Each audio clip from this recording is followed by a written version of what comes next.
Spoštovani gostje,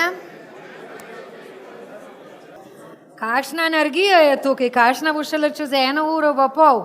Tako, zdaj se nam je pa naš šef pridružil, predlagam, da prekinemo naše klepetanje, ki ga bomo pozneje še nadaljevali.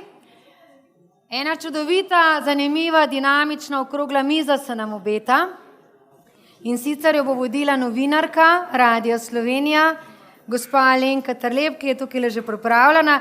Prepričana sem, da boste uživali v njenem dinamičnem pogovoru. Družbo pa ji bodo delali direktorji in jih tudi vabim, da se ji pridružijo, potem bom besedo predala naši voditeljici. Z nami bodo direktorji, gospod Tomo Kras iz Trgograda, lahko ga kar pospremimo z aplavzom.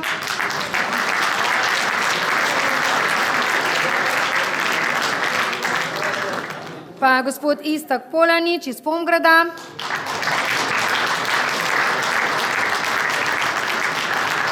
Pa gospod Vido Jagodič iz GGD-ja. In Martin Gosenca iz TGT-ja.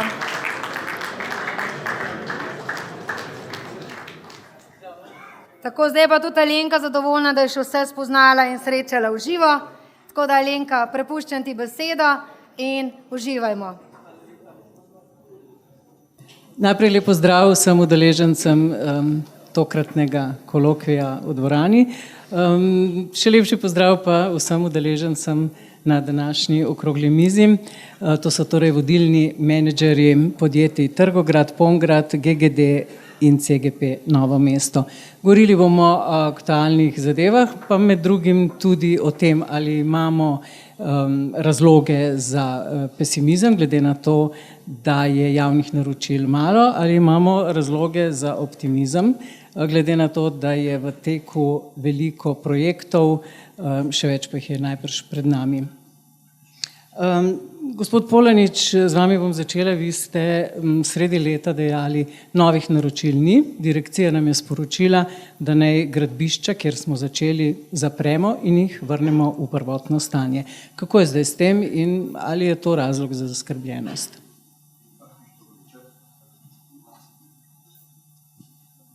Dober večer.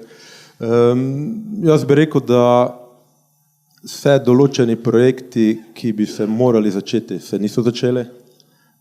Stanje od takrat, ko je bilo to povedano, se kaj bistveno ni spremenilo.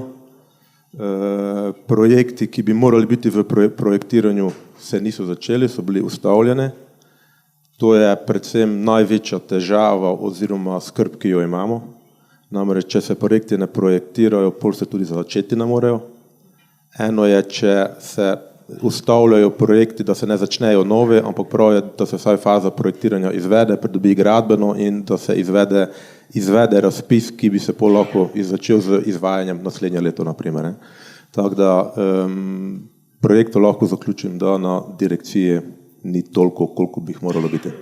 Kakšna je vaša izkušnja v Trgogradu podobna?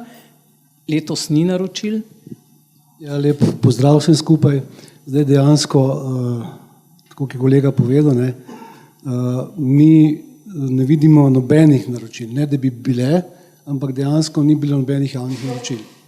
Bila so manjša, mogoče 5% potrebne obnove cest. In kakor imamo podatke tudi od projektantov, niti oni niso dobili novih nalog za projektiranje. Je pa včeraj gospod Willem Part povedal, da imajo že 76 projektov, ki bi se mogli izvesti, pa se bojo najbolj že v naslednjem letu, na račun pač poplav. Na račun poplav, sanacije. Tako. Zdaj, to se pravi, na eni strani javnih naročil ni, na drugi strani se nam pravzaprav obetajo velike gradnje. Zdaj, tukaj za sanacijo je v proračunu država rezervirala milijardo, veliko denarja, potem gradi se tretja os, v železnice se vlaga po 600 milijonov letno, napovedujejo ne samo obnovo, tudi nove koridore, morda največji projekt, ljubljansko vozlišče, prometno vozlišče, ki bo tudi okrog milijarde. Ali je, se pravi, na eni strani ni naročil, javnih naročil, na drugi strani pa vse te velike investicije. Gospod Jagodic, je to razlog za optimizem? Dober večer. Ja, to, kar ste zdaj omenila, bi bil lahko razlog, ampak to je na segmentu recimo železnice, ta vozlišča, predvsem tudi železniške postaje se bodo gradile, ampak ne sme se pa to izvajati na račun zanemarjanja cestne infrastrukture. Zdaj, tukaj veliko cest se bo moralo obnavljati glede na razsežnost poplav. 6000 km cest je v državni lasti, potem pa so še občinske, pa vendarle sanacija bo obširna, milijarda samo iz proračuna, potem so tu še ravno kar odobrena evropska sredstva. To se pravi, bo veliko dela ali bo to v prihodnjem letu in prihodnjih 5 let? Ja, sam to ni za infrastrukturo, cestno infrastrukturo. Ta sredstva ne bojo namenjena za obnovo cest, to bo del tega, za vse. Jaz tudi z prve roke lahko povem, ker sem pač z Gorenjske, mi smo tudi imeli del teh ujem, zaključuje se prva ta faza obnove, te najnujnejše, v nadaljevanju sledi sanacija dokončna, pa vsi vemo, da to ne bo naslednje leto, to bo leta. Jaz vam tudi z izkušenj lahko povem, ker poznam ta primer železnikov, ker po tolikih letih še do danes ni končana obnova. Gospod Gosenca, vi sodelujete v konzorciju pri izgradnji nadvoza, se pravi v prometnem vozlišču, ki nastaja v Ljubljani. To bo velik projekt za naslednja leta, milijardo bo vreden. Zdaj 5. januarja se zaključi nov razpis, za drugi del se boste vi prijavili na ta razpis? Tako, mi začnemo z novim letom prenovo tega nadvoza. Naj povem, da smo mi ta nadvoz dobili posel, jaz mislim, da že pred več kot letom dni. In to je to, kar nas skrbi. Eno leto traja projekt, da se spravi v pogon. Poleg tega traja verjetno še leto ali pa še več let, če se pridobiva še gradbena dovoljenja. Torej, če ta nadvoz se je začel verjetno projektirati 5 ali pa 10 let nazaj, da se bo zdaj izvajal. Mi pa govorimo, da zdaj nekaj je govora. Bo avtocesta na Koroškem, bo avtocesta na Dolenjskem, ni gradbenih dovoljenj, so pritožbe. Mi že, mislim, da 3 leta čakamo, da bi se avtocesta oziroma obvoznica okrog Novega mesta zgodila, pa se ni. Pa je zdaj spet vse skupaj na upravnem sodišču. To se vse vleče. Sej Dars na drugi strani ima kar konkretne ali pa stabilne letne investicije, ampak vse drugo pa zelo niha z nekim, ne vem s čim, z stanjem državi, z proračunom, ki ga država razporedi v te stvari. In po eni strani, kot govorite, ja, veliko projektov je zunaj, že več let, mislim, da 2 leti nazaj dajemo ponudbe, prekvalifikacijske postopke za avtocesto na Koroškem, ampak se do zdaj ni zgodilo nič. Torej, vse enkrat bo verjetno, ampak a bomo mi vmes, ne vem, 2 leti v enem žepku, pa bomo malo rabili, ne vem, neke maske, da bomo preživeli, ali se bo to nekako stabiliziralo, pa da bomo te kadre lahko sukcesivno uporabljali za izgradnjo teh novih projektov. No, 15 let ne bi približno trajalo, preden se nek projekt umesti, dobi prostorska dovoljenja. Zdaj s tem novim zakonom o obnovi, ki ga je prejšnji teden sprejela vlada in ne bi začel veljati 1. januarja, predvidevajo tudi pospešitev postopkov umeščanja v prostor, ki naj bi postali sistemski. Je to mogoče vsej tej birokraciji in zapletenosti dovoljen? Ja, izvolite. Lahko. Ja. Jaz pozdravljam vsakršno poenostavitev kakršnih koli postopkov in teh nekih neprestanih pritoževanj raznih civilnih iniciativ, zelenih, raznih barov.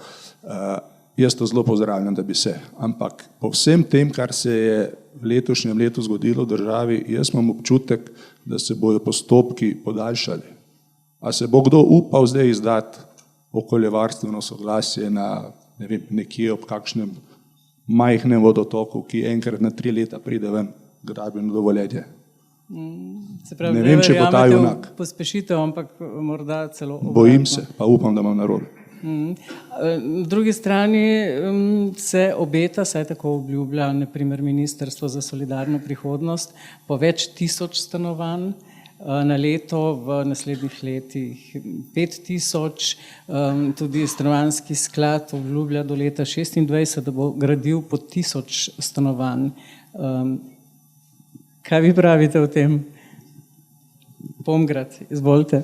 No, če smem jaz odgovorite, ja, bi si vsi to želeli, da bi bilo res. Jaz bom že zadovoljen, če jih v tej celotni perspektivi zgradimo vsaj 1000, ne. To bi jaz že bil zelo zadovoljen, ampak če nimaš projektov, prihaja tudi do določenih nagajanj med ministrstvi, ni neke vizije, pol to težko narediš. Lepo je to fajn napisati na papir, ampak pol treba to še sprovesti. Tako da, to bi bil moj komentar. Se pravi, ni projektov, zamujamo za 15 let, ponekod, to se najbolj pozna v prometni strategiji, v prometnem kolapsu, tako cestnem kot železniškem. Zdaj, če si obetamo, da se bo gradil 3. pas, morda 4. pas, tudi zamujamo, tudi pravzaprav vozlišče Ljubljansko, kjer obetajo kolaps, se bo gradil pod prometom. Kaj to pomeni za gradbince? Ali to podraži projekt in sploh kako poteka gradnja? Gospod Kres, izvolite. Ja, poglejte, če bi bila pač odločevalci tisti, ki imajo denar za to, da se pač to uredi, bi se lahko uredilo. Mi samo govorimo, je potrebno, tako ste rekli, stroka, danes smo videli na predavanjih, ne, oni so že 15-20 let nazaj povedali, kaj se bo zgodilo. In točno to se je zgodilo. In napoveduje tudi naprej. Ne. In če se mi sami odločimo, da bomo to naredili, pa če smo vsi enotni, se pravi, katerakoli vlada, opcija, da se to uredi, bi se lahko že zdavnaj naredili. Ne. Ampak pač, če ni volje, očitno jo ni, ne, mi samo govorimo. Ali pa ni politične modrosti? Ja, ampak jaz mislim, da tukaj bi mogla politika pustiti stroki, da odredi svoje, politika naj zagotovi pač ta denar, stroka bo pa svoje naredila.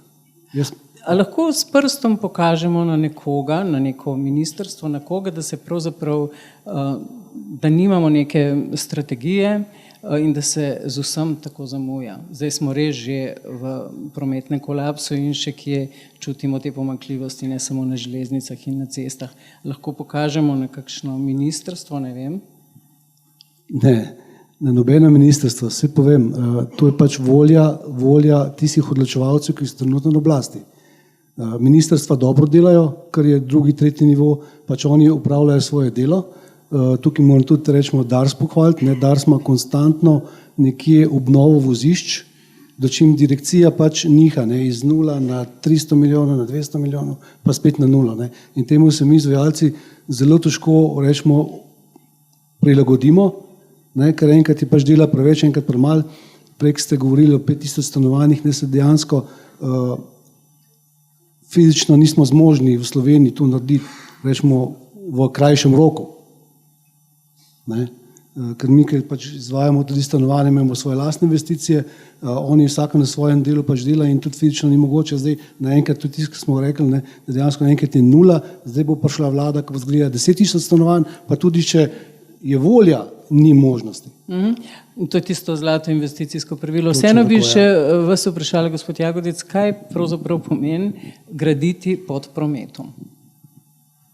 Ja, graditi pod prometom pomeni daljši čas gradnje, višji stroški izvajanja, tudi slabše izvedena dela. Slabše izvedena dela? Ja. Siguren, če ti delaš, če imaš gradbišče zaprto, je veliko lažje in tudi kvalitetneje narediti dela. Zdaj, če se vrnem na vso to množico projektov, tretja železnica, drugi tir se umešča v prostor, vozlišče, sanacija po poplavah, se pravi, teh poslov, ko bodo, ne bo pa to enakomerno, kot pravite, bo veliko. Zdaj v gradbeništvu že nekaj let pravite pomanjkanje kadrov izrazito povsod. To je in na gradbišču, in pri inženirjih, 1500 se jih bo letos in v teh letih upokojilo, vpis je bil 500 inženirji in ostali. Kako težko bo speljati projekte zaradi pomanjkanja kadrov, gospod Gosenca? Če bo, govorili ste o investicijskem pravilu, ne? Če bi Slovenija imela neko konstantno letni budžet, ki se bi namenjal investicijam, bi se mi vsi izvajalci ekipirali temu primerno. Torej, res je, delavcev manjka, kadrov manjka. Jaz mislim, da na nivoju inženirjev se bojo še najdli delavci na področju bivše Jugoslavije. Nižje kvalificirani delavci bojo mogli prijeti verjetno tudi iz tretjih držav. Ne? In če bomo imeli mi redne letne neke investicijske cikle, se bomo mi temu normalno prilagodili. Ne? Če bojo pa te cikli nihali, torej eno leto na polno, drugo leto nič, mi v tistem času ne bomo mogli zgraditi tega vsega. Ne? Takrat, ko pa ne bo ljudi, oziroma ko ne bo investicij, bomo pa gledali, ne vem, životarje. Ne samo kadri, tudi mehanizacija se bo nabavljala, na to pa ne uporabljala. Tako, mehanizacija, se še dobi, ne, ampak kdo bo pa delal na mehanizaciji? Ne? Kaj to pomeni zdaj, če se prazni ta bazen bivše Jugoslavije, skod bodo prihajali kadri? So to Filipini, Indija? Kako pravzaprav sploh do teh kadrov?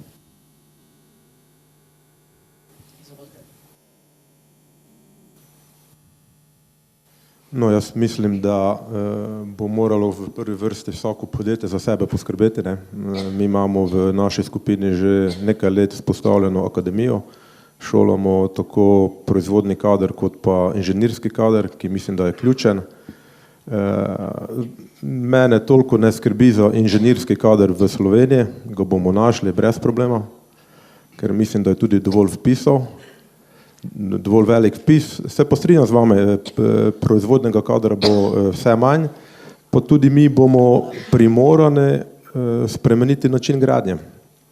Tujina, kar se tiče visokogradnje, strmi k prefabrikaciji, tja tudi mislim, da moramo mi vsi iti.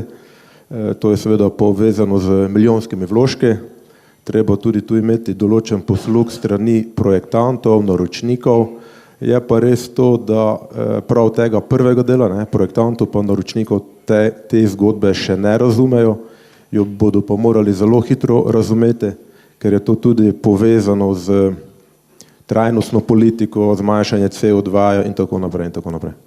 Gospod Polenič, vi pravite, imate svojo akademijo za kadre in pravite, pomembno je imeti domače izobraženo delovno silo. Je to pravzaprav redkost v gradbeništvu? Pa ne vem, če je to redkost, bi pa rekel, da je pa naša skupina na to ponosna. Mislim, da v gradbeništvu morajo pretežno delati Slovenci ali pa tu neki bazen iz bivše Juge.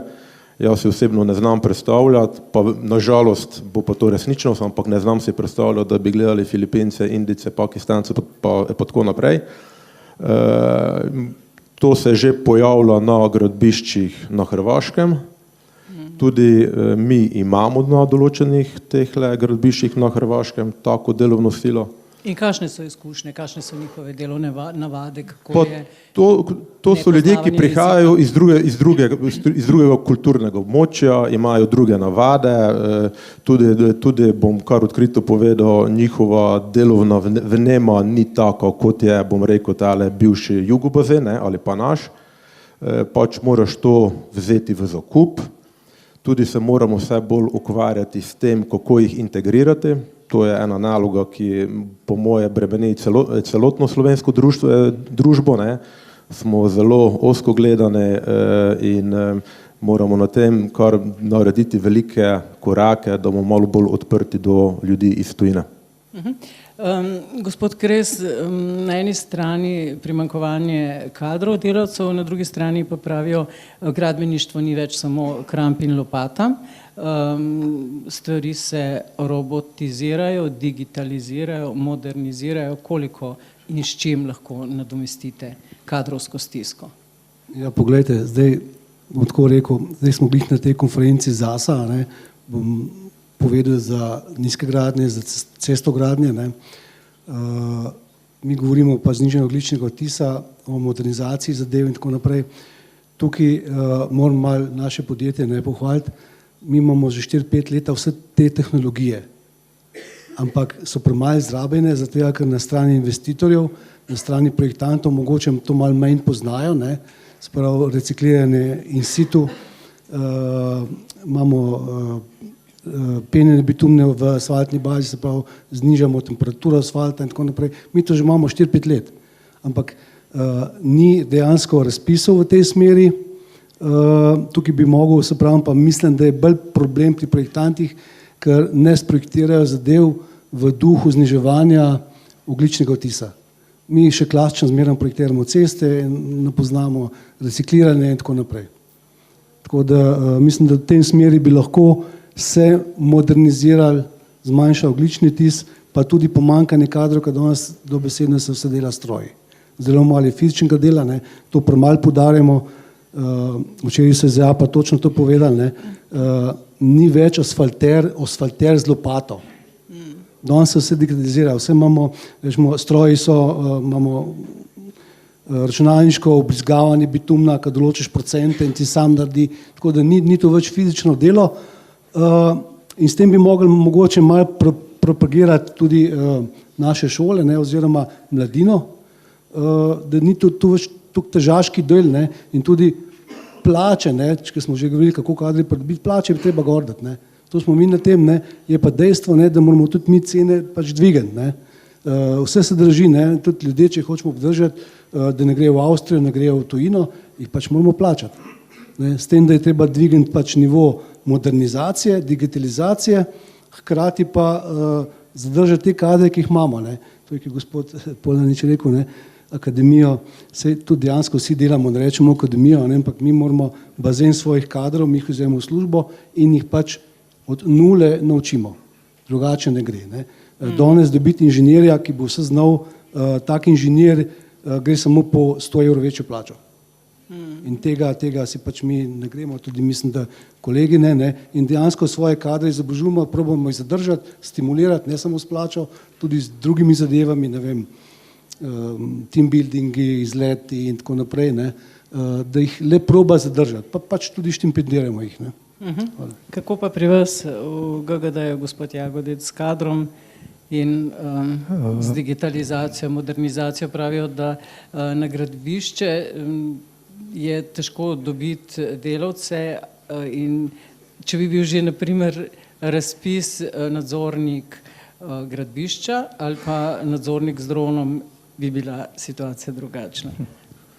Ja, pri nas, tako kot ste že kolega omenila, je zadeva podobna. S tem, da se mi velik poudarek dajemo isto na izobraževanju lastnega kadra, se pa povezujemo, zelo povezujemo z izobraževalnimi ustanovami, že od poklicnih srednjih šol, fakultet.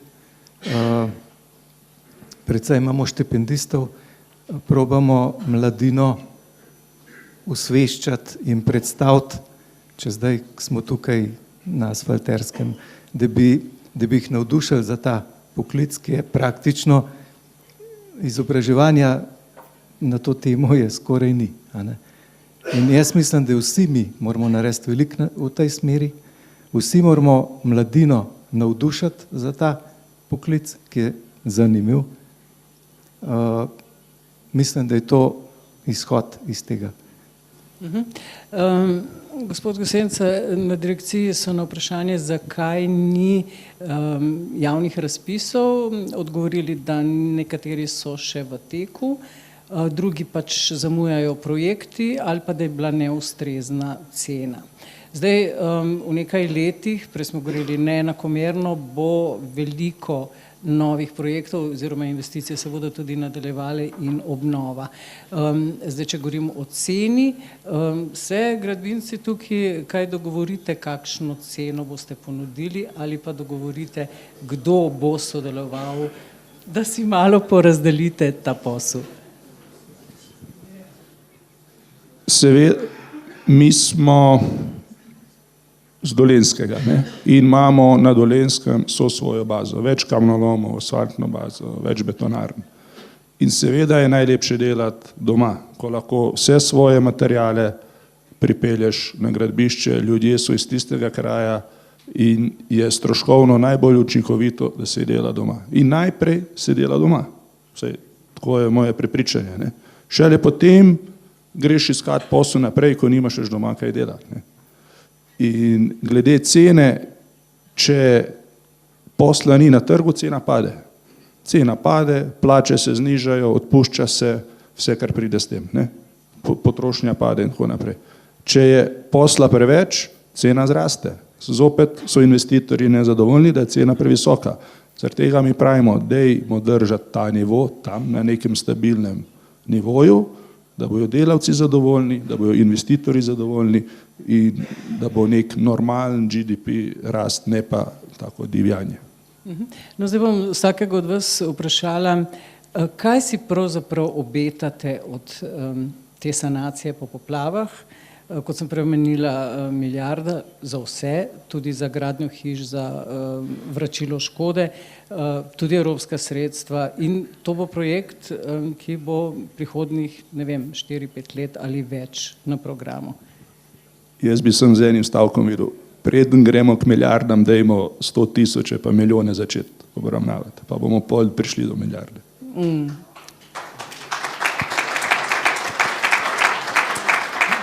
Gospod Kres, ja, si obetate kaj od teh poslov? Se kar strinjam, se kar sem že na začetku omenil, mi pač že sodelujemo v prvi poplav, mislim, v prvi sanaciji, ta najnujnejši, ki se pa počasi zaključuje. Jaz mislim, da bo to do pomladi, naprej bo šlo pa z razpisi. Pa to ne bo tako, kot je kolega omenil, ne bo to milijarde, to bo šlo postopno in veliko let. Toliko je vlada obljubila in namenila v proračunu, kaj bo s tem, bomo videli. Gospod Polanič, izvolite. No, jaz bi se pridružil, kot se že oba povedala pred mano. Mi tudi že sodelujemo pri interventnih ukrepih, ki se bodo praviloma končali nekje marca. Ne. To niso milijarde, daleč zelo mali zneske. Upam za naslednjo leto si kaj iz tega, kaj veliko ne obetamo, mogoče bodo zunaj kakšni razpisi, tako da dejansko bomo pričeli z delom po moje 25-26 in te velike milijarde, milijoni ali koliko že pačkoli bodo čez neko časovno obdobje 15-20 let in tile ljudje, ki tam živijo, nažalost, ne, bodo kar dolgo čakali, da se ta infrastruktura spravi v tisto stanje ali pa celo boljše, kot je bilo pred poplavami. Gospod Kres. Ja, poglejte, jaz sem na tisto prvotno vprašanje fokusiral, ko ste rekli, kaj pričakujemo po poplavah, koliko dela in tako naprej. Ne. In sem bil mal pesimista, ampak zdaj ste pa rekli milijarda, sem pa optimist. Res. Zdaj pa sem pa tako optimist, tako da... Nisem jasno povedala. Jaz sem samo ponovila. Glejte, to je ocenjena škoda, ker ne bo šla v našo branžo, včeraj smo slišali, bo šlo 236 milijonov, ne? In jaz sam pa bom spet malo na hec obrnil, pa karikiral, če imate doma družina pa 10 otrok, da je samo 2 otrokoma jest, treba je vse nafutrati, po domač povedan. In pričakujem, da se bo to delalo transparentno, te sredstva, da se bojo dejansko vršila tako, kot se je do zdaj preko javnih razpisov. No, sem toliko. Spravim, sem pa zelo optimist zdaj. No. Jaz bi imela za na koncu samo eno vprašanje še, preden prepustim tudi dvorani kakšno vprašanje. Kako ste zadnje 2 leti preživeli v tej megli kako poravnati stroške, glede na pogodbe, nekatere pogodbe so bile fiksne. Govorim o tem, da so se pred 2-3 leti občutno podražili materiali, energenti, inflacija. Ni bilo pa povsem jasno, kako pravzaprav lahko izvajalci pridejo tukaj do neke poravnave. Pogodbe so bile različne, tudi ministrstva so različno reagirali, nekateri so rekli analitičen pristop, se pravi vsako postavko posebej, drugi so rekli indeksi gospodarske zbornice. Kako ste vi to urejali, gospod Gosenca? Je šlo? Kakšne so posledice teh nejasnosti po inflaciji? Zdaj so se stvari malce Mislim, v tem obdobju mislim, da sem zgubil še teh nekaj las, ki sem jih imel na glavi. To je, ne vem, bož, da ga ni več takšnega obdobja. No.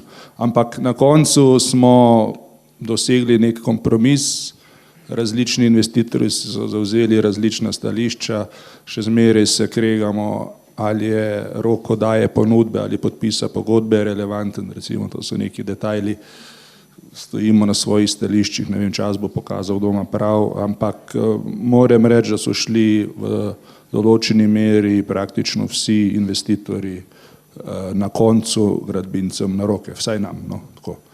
Je pa res, da pa delamo na Hrvaškem, tam se pa še skrb borimo za to stvar. Kaj to pomeni? Kater sistem so ubrali? Indekse gospodarske zbornice ali? Doskrat indekse gospodarske zbornice, doskrat analitičen sistem dokazovanja cen, doskrat nek hibrid, recimo železo, noben indeks železa ni zajel v takšni meri, kot je bila rast, in smo nek hibrid vzeli. Odvisno, s katero težavo smo se v tisti fazi gradnje na projektu največ ubadali. Čist različno. Gospod Kreso, kakšne zadeve končale, se upravičujem, gospod Jagodico, kakšne zadeve končale tudi na sodišču, ko se ni dalo ugotoviti, kakšen je bo pristop? Ne, na sodišču ni, vsaj pri nas ni končala nobena zadeva, bilo je podoben, kot je omenil kolega Gosenca. Tudi mi smo se borili z vsakmu posebej, pristopi so bili vsakmu naročniku svoje vrstni. Nažalost, vse nismo še končali, se še pogovarjamo, še usklajujemo, še dokazujemo. Vmes se tudi spreminja od že dogovorjenih indeksov pa spet na postavke, tako da je kar mukotrpno. Sicer je to res, v glavnem smo dorekli zadeve, je pa par zadev še odprtih. Kaj pa nove pogodbe, ki jih sklepate? Kakšne so? Kakšne klauzule imajo? V novih pogodbah je zdaj to vključen. Zdaj recimo, da takih nihanj ni, trenutno, ampak v glavnem pogodbe že vključujejo te klauzule, tako da je to dorečeno že za naprej. Gospod Polanič, kaj pa pri vas? In če ste uporabljali indekse gospodarske zbornice, te so vendarle stari 50 let, v tem času so se spremenila delovna mesta, tehnologija in še kaj, so še uporabni? No, da se vrnem malo nazaj, naročniki so obrali tisto metodo, ki je bila za njih najbolj ugodna. Ne? To treba kar odkrito povedati. Kot izvajalec si moral predložiti 3, 5, 10 variant in pol so šli, to bomo vzeli. Ti si seveda moral pristati, ker si bil bolj ali manj potisnjen v kot, ker si imel že stroške, ki so te že bremenili, treba dati plače, treba živeti. Lepo, če se vrnem na vaše vprašanje, indeksi od GZS-ja so mogoče bi lahko bili posodobljeni, se strinjam, ampak so edino, kar imamo. Pa je bila tukaj kakšna iniciativa, da bi jih spremenili? Naročniki se trudijo, da več indekse tile ne bi uporabljali, pa bi uvedli kakega svojega, ne? Predvsem, da bi to nalogo prenesli na statistični urad, kar po moje tudi mogoče je ena pametna ideja, ne? Ampak za to trebaš nekaj časa, treba to speljati. Ampak tudi, če tile naši indeksi niso 100% točni, ko narediš primerjavo z Italijo, Avstrijo, drugimi primerljivimi državami, ugotoviš, da so naši indeksi še celo pesimistični. Ne? In ko smo tudi vsaj iz našega zornega kota pri naših projektih predložili tele indekse iz takih držav, ne, so rekli, to je pa super, so vsaj naši nižji. Ne. Tako da vedno probamo, naročniki javni vedno poizkušajo nekaj najti, s čimer ne bi bili radi zadovoljni. Pričemer pa na drugi strani, če pa to primerjam z privatnimi naročniki, katerih je pa zdaj v zadnjem času zaradi pomanjkanja javnih naročil, vsaj v našem podjetju ogromno, ne, pa to zgodbo popolnoma razumejo. Ne trdim, da se vedno zmenimo, kot bi si mi želeli, ker tudi mi imamo svoje finte, ne, ampak so korektni. Vedo, da tudi oni morajo plačati več, ker jih pritiskajo drugi, ampak se zmeniš lahko. Ne? In ta postopek z privatnim naročnikom ponavadi traja 2-3 mesece, tu pa se pogovarjamo pri eni naših projektah že tudi o letih. Gospod Kres, kakšna je izkušnja v Trgogradu? Ja, lejte, mi imamo podobne izkušnje, so že prej povedali, ne? Naročniki zahtevajo več variant in zberejo ponovadi tisto, ki je zanje najbolj ugodnejša, ampak s tem, da smo dvakrat tudi to doživeli, da smo pač so zbrali najugodnejšo, pa so pa še glihali.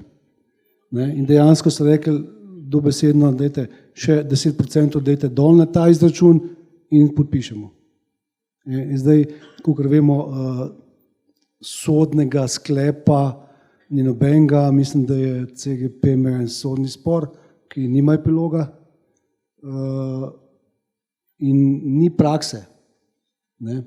Zato se pa pač naročniki poslužujejo raznih načinov, pač bi se temu ognili oziroma zmanjšali to. Ne. Čeprav vemo, ne, zakon o obligacijskih razmerjih pač povozi pogodbe in tam pač točno piše, če je na 10% se pač zaračuna. Ne. Zdaj pa res pa je, da te indeksi niso, da bi bili zastareli, ampak niso digitalizirani. Gospodarska zbornica je zdaj tudi sprejela sklep, da se to digitalizira, so pa obnovljeni. Ne. Te indeksi se v bistvu stalno dopolnjujejo. Ni to, da bi bil zdaj ne in kaj. Ne. Tako je že Iztok povedal, ne, primerjava z drugim državama, pa s Hrvaško, imamo podoben dvig cen na te indekse. Kakšna je pa razlika, kdo je naročnik, če je to veliko državno, je to država, državno podjetje, je to ministrstvo, občina?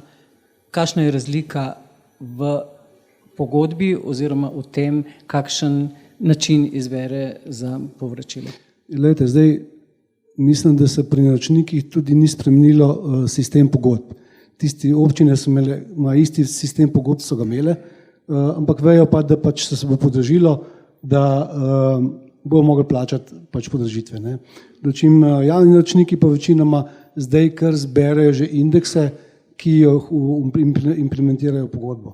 Tako da različne prakse imajo. No.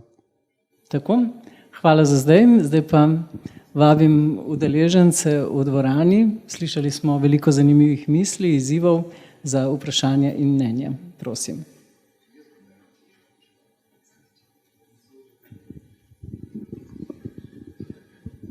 Hvala lepa.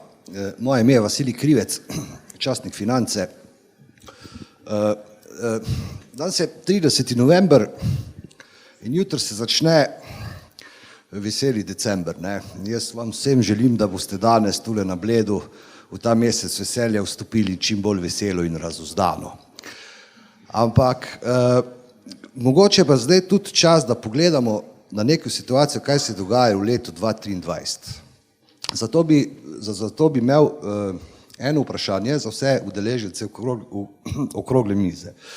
Namreč, ko prebiramo statistiko Statističnega urada Republike Slovenije, ki meri vrednost upravljenih gradbenih del, je zadnji podatek za september, da je vrednost upravljenih gradbenih del na letni ravni zrasla za 32%. Ko se vsi ti podatki zberejo v Eurostatu, je bila vse mesece v letu 2023 Slovenija nekje na prvem, drugem, mogoče bila kdaj na tretjem mestu.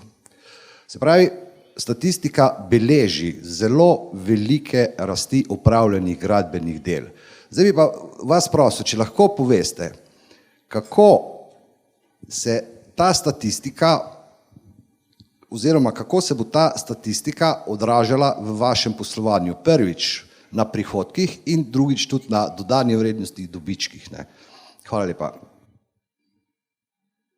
Ja, če lahko v bistvu jaz na hiter. Gospod Krivcev ima taka hudomušna vprašanja. Mogoče sem narobe dal. Glejte, je večja statistika, samo morate vedeti, da letošnje leto so uresničevanje pogodbe iz preteklih let. In je letos izbum, ni pa razpisov v letošnjem letu bilo, se pravi, mi smo pesimistični za drugo leto. To, kar je bilo zdaj, je bilo prejšnjo leto, pa še 2 leti nazaj in se dejansko te zadeve delajo. Moramo povedati, da tukaj in to statistiko gre tudi infrastrukturni projekti, Čengi so vse, pač kolektorka delajo in drugi tunel, gre vse to statistiko, zato to poveča. Ni pa enakomernega razvoja, pa enakomernih investicij v Sloveniji, to mi pogrešamo. Zdaj, če boste pogledali, če se bo pač investicije, ki govorimo, pač Monika milijardo, drugi tir se bo nadaljeval, tretja razvojna os in to bo dejansko spet naneslo, ampak to bojo spet 3-4 podjetja, mogoče se stojine delala, ostali pa ne bo toliko delalo, saj ne predvidevamo to. Hvala. Bi se pridružil temu, kar je že povedal. Mi na Pomgradu ne beležimo 37% rasti prihodkov. Letos bo, kar se tiče prihodkov, boljše, tudi kar se tiče rezultata, bo boljše napram lani, ampak tako slabo, kot je bilo lani, upam, da več ne bo nikoli, ker to tudi bilance vseh gradbenih podjetij govorijo. Se strinjam, da to, o čemer nas skrbi, ni letošnje leto, skrbi nas pomanjkanje razpisov za naprej. In mi smo živeli, tudi naše podjetje je letošnje leto živelo na podlagi razpisov iz preteklih let. Zakaj je 37% rast, to morate vprašati tiste na statističnem uradu, odkar se je tale šlamastika zgodila za višino inflacije, malo sem že skeptičen, če to pravilno računajo. Drugače, kar se pa tiče dodane vrednosti, tu pač slovensko gradbeništvo zaostaja, dosegamo 40 000, tako, mogoče kaj več, kaj manj. Avstrijsko gradbeništvo ima 70, ampak mi se z avstrijskim gradbeništvom ne moramo primerjati, saj je tudi njihovo gospodarstvo bistveno bolj razvito in vse to pa še ne pomeni, da nimamo rezerve pri dodani vrednosti. Jaz se pridružujem kolegoma. Isto smo glavnino posla v letošnjem letu upravili iz lanskih pogodb večletnih, ki jih zdaj zaključujemo, novih ni, novih razpisov ni, novih pogodb ni. Tudi pri nas je bil dosti velik delež visoke gradnje, tako da na sami cestogradnji imamo letos upad.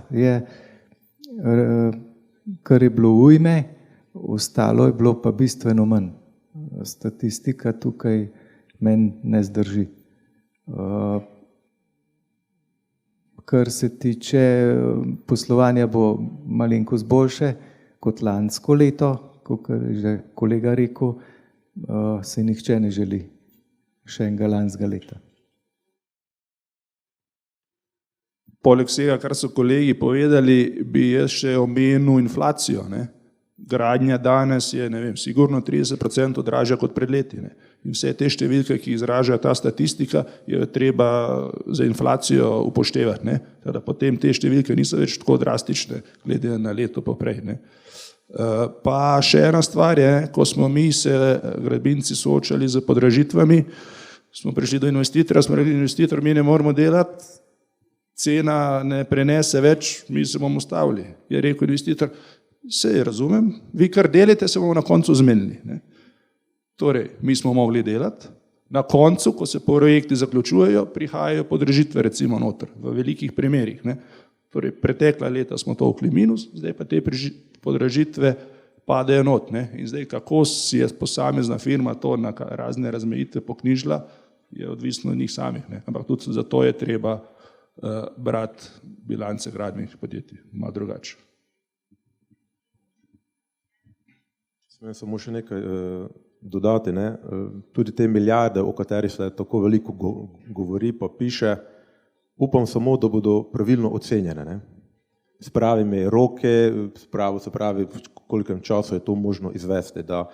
Ker mislim, da smo se gradbinci v zadnjih 2 letih spet nekaj naučili, tako kot leta 2010 pa 2011, in več projekte ne bomo šli, ker se nam stroški ne pokrijejo z nekimi obljubami, kot je že Martin povedal, ne, da bomo to na koncu reševali. Situacija je pač preveč resna. Naše podjetje zaposluje 860 ljudi doma in v tujine. Hočemo dajati korektne, poštene, dobre plače, ki si te ljudje zaslužijo. In to lahko naredi samo na način, da to tudi naročnik sprejme. Nimamo pa čarovne palčke, da bi ob eni strani zahtevali večji angažma z naših ljudi za slabše plačilo. In če to naročniki ne sprejmejo, pol imamo zaprte škarje in bo zelo težko delati.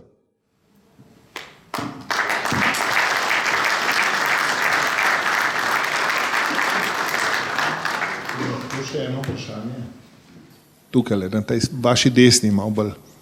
Na začetku ste na hitro omenili, Tomaž Vilenpar, direkcija, ne? Da smo ustavili gradbišča. Jaz bi rad vedel, katera. Da smo pa kolege z Polgrada opozorili, da so počrpali sredstva predvideno za celo leto v pol leta, ja, to pa drži. Ampak v istem primeru sta bila še 2 pogodbe na istem gradbišču, ne? Oba veva. Evropska počrpana 27%, pa občinska počrpana 13%. Čudežno državna je bila pa 93%. Jaz zdaj v detajle ne bom šel, ker se to ne spodobi, ker je konec to javna tribuna, ne. Lahko vam pa povem, da en projekt, ki bi moral iti naprej, z naše strani bila podpisana pogodba za 9 ali 10 milijonov evrov, 3-4 mesece nazaj, z strani direkcije ni prišla nazaj podpisana z nekim obrazložitvijo, razlogom. Pa ne bom šli v detajle, ker ni korektno. Tako da, to je z moje strani. Jaz govorim o podpisani pogodbi in objavi javni, da smo ustavili gradbišče s podpisano pogodbo. To ni res. Hvala. Lahko pa se pa na kavi dobiva pa tudi to razčistva. Še kakšno mnenje, še kakšno vprašanje?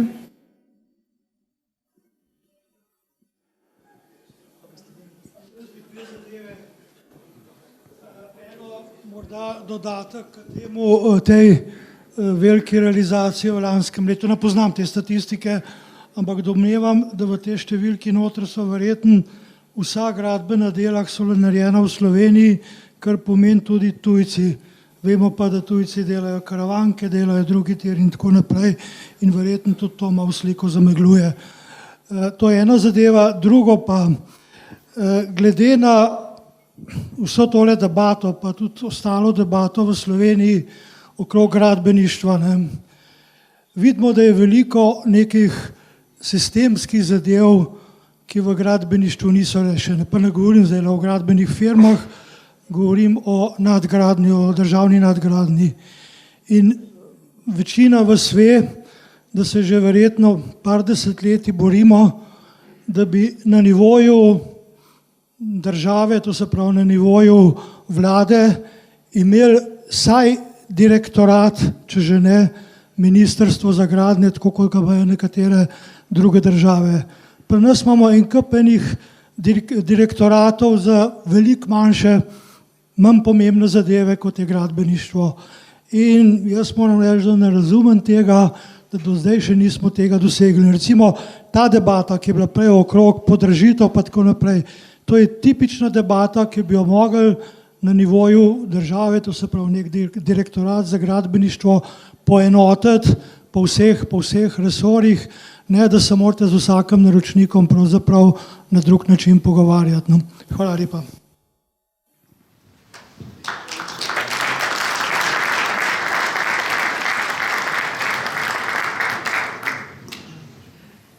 Jaz se najlepše zahvaljujem najprej gostom na okrogli mizi in pa vsem v dvorani in predajam besedo Andreji, ki vas bo popeljala naprej po programu.